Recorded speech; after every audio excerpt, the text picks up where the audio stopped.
Paano tanggalin ang ads or nagpa-pop up sa inyong cellphone? Please watch this. Ito yun guys, punta settings, tapos hanapin si more connection. Tapos hanapin mo din yung private DNS. Tapos i-type mo yung naka-type na kasi yan sa akin. Ito yung i-type nyo, dns.com@gar.com. Tapos, pagkatapos save mo, may 2 option din yan. Punta kayo sa, ito yung apps na nagpapap sa cellphone nyo. Tapos, punta kayo sa, ito o 3 line.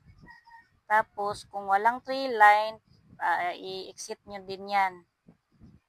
Pagkatapos, punta ulit kayo sa settings, hanapin mo si apps management. Nandyan lang yan. Click mo din yung si apps. Tapos may nakalagay dito sa app list, halimbawa doon si share it. Search mo share it, or halimbawa kung alin ba doon ang nagpa-pop up ng ads sa inyong cellphone. I-search mo din yun. Hanapin mo si share it. Search mo din yan. Pagkatapos din yan search, may nakalagay din doon sa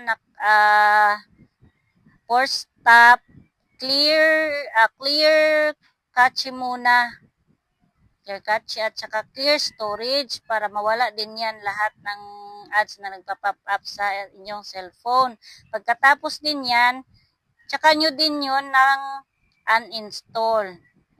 Yan na yun. Salamat sa panonood. Thank you for watching. Okay na guys. Yan na yun guys. 2 option na din yan guys. Thank you sa support.